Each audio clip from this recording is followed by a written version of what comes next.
Welcome back to SpectraCam, where we celebrate the movies that define generations. Today, we're diving into a true cinematic gem, Driving Miss Daisy. This 1989 classic, directed by Bruce Beresford, swept the Oscars, winning Best Picture, Best Actress for Jessica Tandy, Best Adapted Screenplay, and Best Makeup. It's a warm, uplifting story of an aging Jewish widow and her African-American chauffeur spanning 25 years in the American South. The performances are electric, the direction is masterful, and the emotional beats hit like a freight train. But what makes this film so special? On the surface, it's a tale of friendship overcoming prejudice. The production design by Bruno Rubio meticulously recreates mid-century Atlanta, and Hans Zimmer's gentle score tugs at your heartstrings. But there's more here than meets the eye. Join me, Jason, and my co-host Marcus as we peel back the layers of this beloved film. We'll explore its stunning visuals, incredible cast, Morgan Freeman, Dan Aykroyd, and the legendary Jessica Tandy, and its enduring legacy. This is Driving Miss Daisy, like you've never seen it before.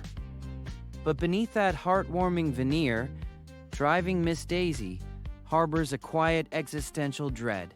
This is a film about aging, isolation, and the slow decay of the body and mind. Miss Daisy, played by Jessica Tandy, isn't just stubborn, she's terrified. Her world is shrinking, her independence slipping away. The car, that 1948 Hudson, is a steel cage. She's trapped in her own home, her own prejudices, her own mortality. And Hoke Morgan Freeman's character is no savior. He's a reminder of her irrelevance. The film's slow pace isn't leisurely. It's the sound of time running out. Every scene drips with the unspoken, the loneliness of widowhood, the guilt of privilege, the weight of history. Director Bruce Beresford, an Australian outsider, saw the South as a land of ghosts. The warm cinematography by Peter James is a lie. It's sepia-tone nostalgia masking a world where racism and ageism fester. This isn't a feel-good movie. It's a meditation on the unbearable lightness of being. The pain is in the silences, the glances, the words left unsaid. And that's the truth Hollywood doesn't want you to see. Let's talk facts. Driving Miss Daisy is a powerhouse of talent. Jessica Tandy at 80 became the oldest Best Actress winner, a testament to her incredible range. Morgan Freeman, who'd been a character actor for decades, finally got his star-making role. Dan Aykroyd, known for comedy, showed dramatic chops as bully Daisy's son.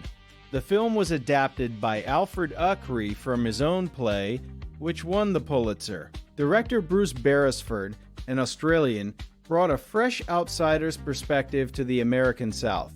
The budget was a modest $7.5 million, a fraction of typical studio films, but it grossed over $145 million worldwide. Critics raved. Roger Ebert called it a story of friendship that transcends race and age.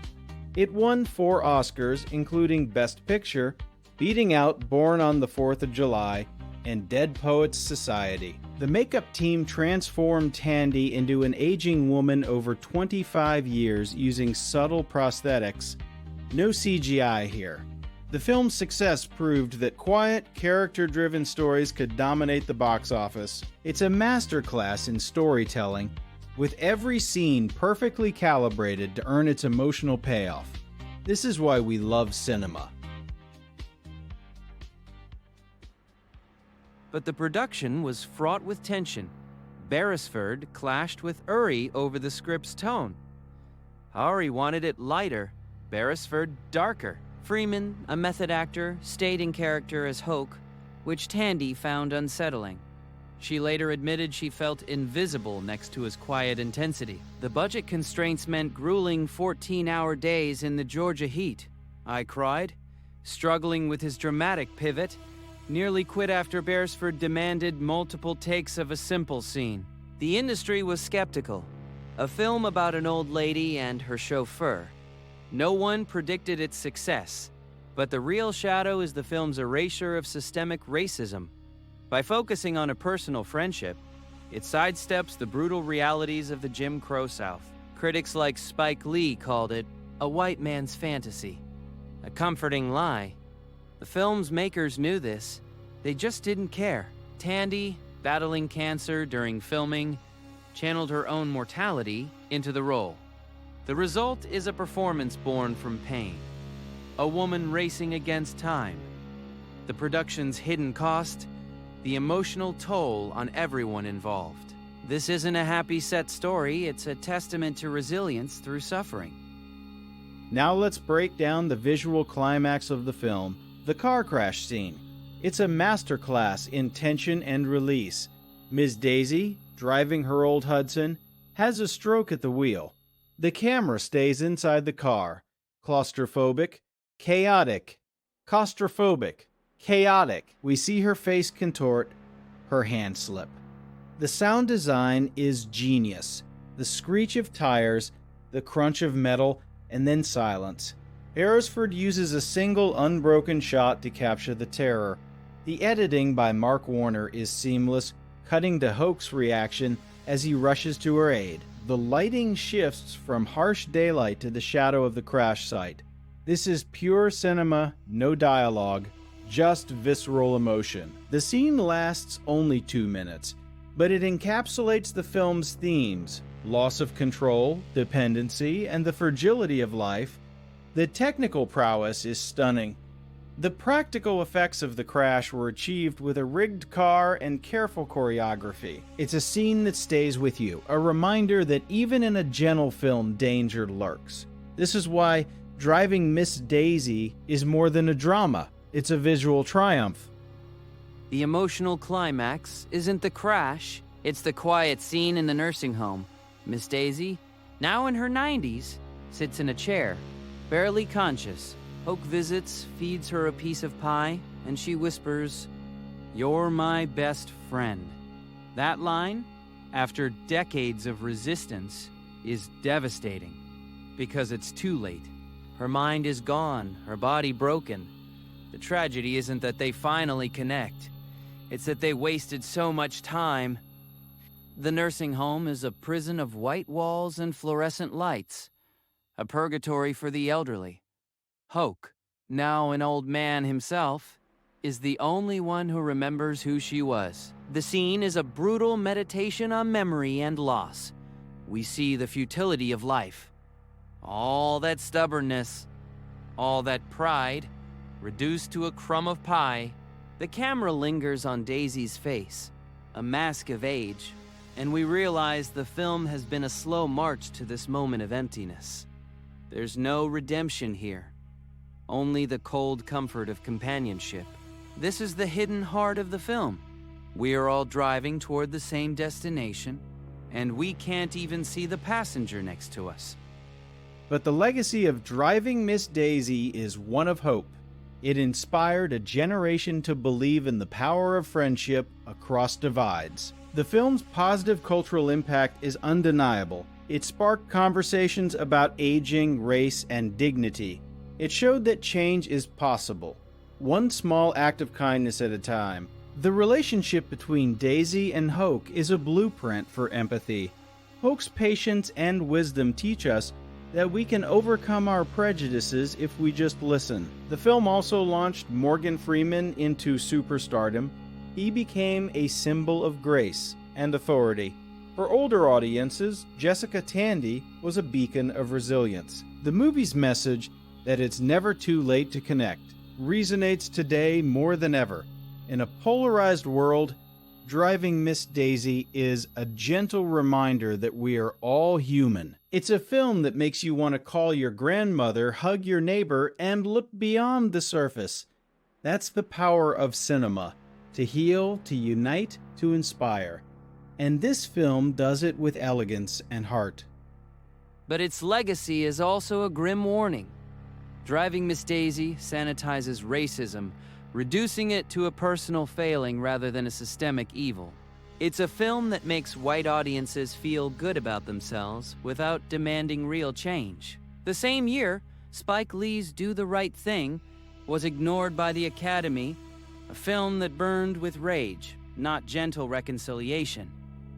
Daisy won Best Picture because it was safe. It told America that racism was a thing of the past, that a kind black man and a stubborn white woman could solve everything. That's a lie. The film's popularity reflects a culture that prefers comfort over truth. It's a reflection of human failure, our desire to look away from suffering, to find easy answers.